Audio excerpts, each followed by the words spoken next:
Assalamualaikum warahmatullahi wabarakatuh. Okey, ini Cikgu Azli bin Johari. Okey, video kali ini ni Cikgu nak menerangkan berkenaan dengan mikro pengawal, iaitu untuk sekolah kita guna Arduino. Okey, jadi objektif pembelajaran pada hari ini, okey, kamu dapat mengenal pasti pin. Okey, kamu dapat mengenal pasti kedudukan pin tu. Kedudukan dia kat mana? Pin apa yang kamu nak kenal pasti? Pin input, pin output dan pin kuasa bagi papan litar Arduino.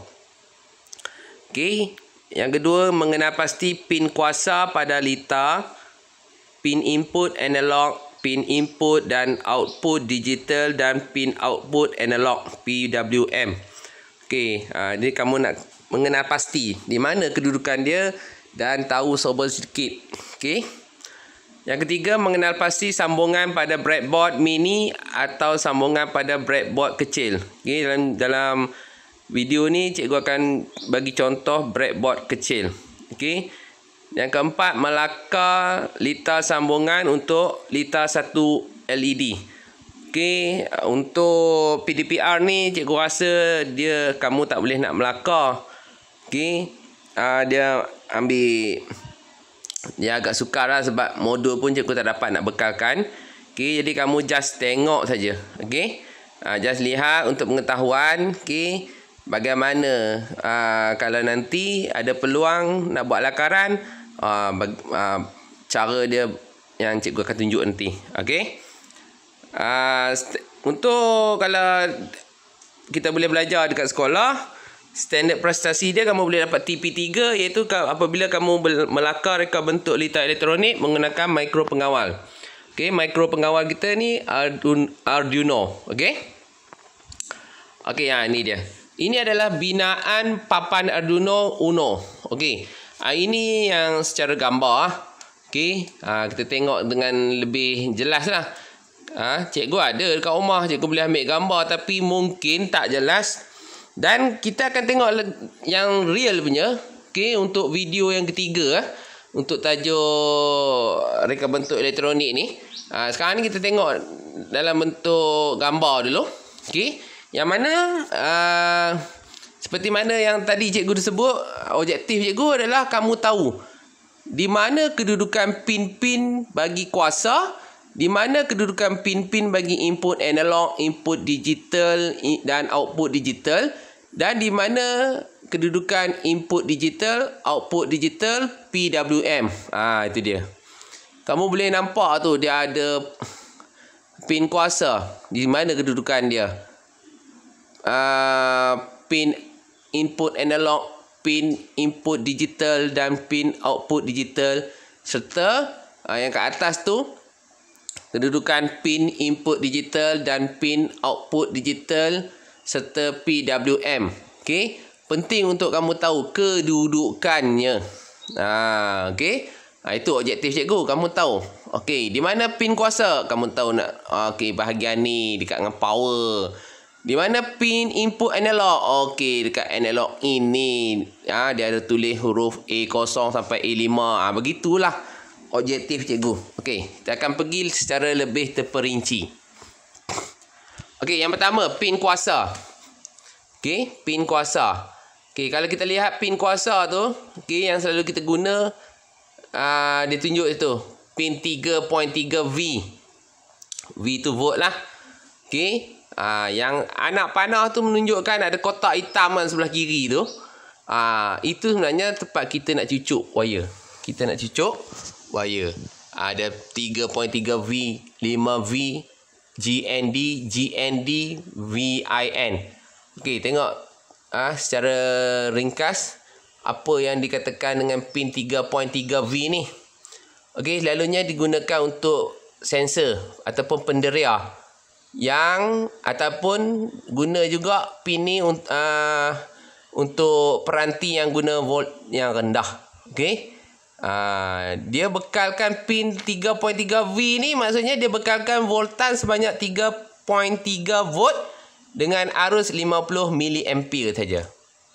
Manakala pin 5V digunakan pada kebanyakan peranti input dan peranti output yang disambungkan pada papan mikro pengawal. Pin ini dibekalkan voltan sebanyak 5 volt dengan arus 20 mA. Okey. Kebanyakan peranti input ataupun peranti output kita sambung dekat pin 5V ni. Okey. Manakala pin GND, apa itu GND? Kena tahu. GND ni singkatan bagi ground. Okey, ataupun bumi, ataupun negatif. Yang mana dia adalah pelengkap pada satu peranti. Contohnya kalau kita ada LED. LED satu kaki positif, satu kaki negatif. Yang kaki negatif tu kita akan sambung dekat GND. Okey. Dia kena buat tutorial, buat betul-betul baru tahu. Setakat tengok macam ni tak dapat lagi. Kena buat. Okey, last pin VIN. Okey, ni kalau kamu dah expert, kamu bolehlah guna pin ni. Okey, sebab ni dia akan menyambungkan kuasa dari luar. Pin ni kita guna ambil kuasa daripada luar. Kuasa yang bermula daripada 7 volt hinggalah 12 volt. Kalau tahu guna, tahu cara guna, nak selesaikan masalah, okey, bolehlah guna pin ni. Sebab kalau tak kena gaya, kita punya papan mikro pengawal kita ni boleh terbakar. Okey, okey. Tapi tak mustahil untuk kamu guna. Kamu ini belajar permulaan, nanti belajar lagi lebih tinggi, dah expert boleh guna. Okey. Kemudian pin input analog. Dia ada A0, A1, A2, A3, A4, A5. Okey, jadi pin input maksudnya kita pin ni, okey, kita gunakan dia untuk input. Okey, peranti input. Peranti dulu video yang pertama penerangan cikgu, dia ada input, dia ada output. Okey, ini input. Input pula input analog. Bukan input digital. Okey, input analog. Okey. Seterusnya, ini dia. Pin input dan output digital. Dia ada huruf-huruf tu. Huruf pula. Dia ada dekat dengan lubang pin tu, dia ada nombor 0, 1, 2, 3, 4, 5, 6, 7, 8, 9, 10, 11, 12, 13, GND, REF, lepas tu 00. Okey, dan kalau dekat nombor 3, nombor 5, nombor 6, nombor 9, 10 dan 11 tu, dia ada bertanda depan nombor tu macam cacing kan. Okey, dia ada dia punya kegunaan dia. Okey. Pin antara 0 hingga 13, iaitu sebanyak 14 pin digunakan untuk input dan output digital. Input bermaksud menerima maklumat dari luar antara 0 volt hingga 5 volt, manakala output pula menghantar maklumat keluar sama ada 0 volt hingga 5 volt. Okey. Jika output 5 volt diberikan kepada pin ini, bermaksud ia jika disambung kepada LED dan perintang, maka LED akan menyala. Maka jika 0 volt dihantar kepada LED, LED akan terpadam. Kalau hantar 5 volt, nyalalah LED tu. Kalau hantar 0 volt, tak menyalalah dia. Okey. Untuk input digital, selalunya disambungkan switch berserta sambungan perintang untuk mendapatkan bacaan 0 volt, iaitu litar buka, ataupun 5 volt untuk litar tutup. Digital lebih mudah difahami dengan perkataan on atau off. Selain daripada pin 0, okay, pin ada 0 hingga 13, pin A0 hingga pin A5 juga boleh digunakan sebagai input dan output digital. Tak semestinya untuk pin 0 sampai yang 13 ni je. A0 dan A5 tadi juga kita boleh guna dia untuk input dan output digital. Okey. Ni kenal dulu di mana kedudukan dia, apa fungsi dia. Okey. Dia akan kamu lebih faham bila kamu membuat praktikal. Okey. Kemudian pin output analog dan PWM. Okey. Tadi cikgu dah cakap kan.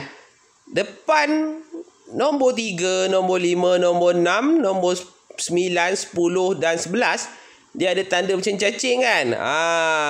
Itu khas untuk apa? PWM ataupun output analog. PWM ni apa? Pulse Width Modulation. Merupakan voltan yang dijana oleh papan mikro pengawal mengikut kehendak pengguna antara nilai 0 volt hingga 5 volt. Nilai voltan ini diwakili dengan nombor digital sebanyak 256 nilai bermula dengan nombor 0 hingga 255. Ini pun memang kalau setakat dengar saja, baca saja tak faham, kena buat praktikal. Okey. Kemudian kita nak masuk kepada tadi kita dah kenal pin, di mana pin kedudukan dia pada papan mikro pengawal tu kamu dah tahu. Seterusnya kita nak tahu pula apa itu breadboard kecil. Breadboard ni papan roti. Tak ada. Okey, untuk ni mereka bentuk elektronik ni, okey, dia berbeza dengan zaman dulu. Zaman dulu kita kena solder, kan? Solder, lepas tu baru test. Lepas bila dah test, tengok tak jadi, kena unsolder balik. Tapi dengan menggunakan breadboard kecil ni, kita boleh buat percubaan. Tak perlu solder, tak rosak kaki komponen. Kalau tak betul, kita boleh ubah. Okey, jadi dia. Ini adalah breadboard kecil, apa yang kamu nampak. Okey. Ini pula bagaimana laluan arus elektrik.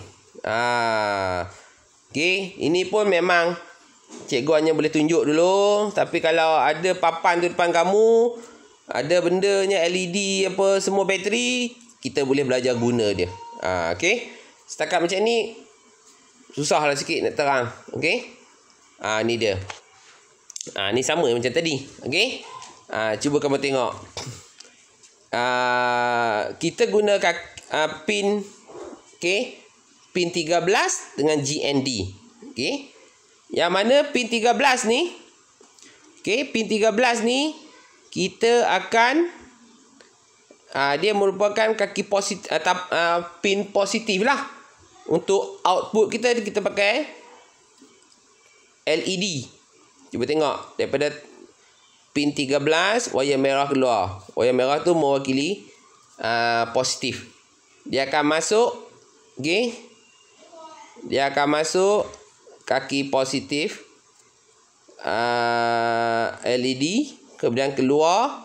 Masuk dulu perintang, kemudian baru keluar, masuk balik hitam, wayar hitam terus pergi ke ground. Okey. Kenapa kena ada perintang tu? Okey. Nanti untuk video yang kedua ada kenapa kena guna perintang. Ini pula adalah litar skematik. Okey, litar skematik. Tadi litar bergambar. Ada gambar, nampak gambar betul. Kalau LED tu bentuk LED lah. Tapi kalau litar skematik, dia menggunakan simbol. Okey. Macam perintang tu, kamu tengok R1220 ohm. Dia bukan ada gambar nampak macam rupa perintang pun. Dia zigzag je. Okey. Ini litar skematik. Okey. Ini contoh. Kalau kita boleh bersemuka nanti. Okey. Cikgu akan bagi kertas ni. Kamu boleh buatlah lakaran. Okey. Cikgu rasa dah habis dah. Okey. Itu saja untuk video yang pertama, video yang kedua lah kan. Okey, sekian saja. Assalamualaikum warahmatullahi wabarakatuh dan selamat sejahtera.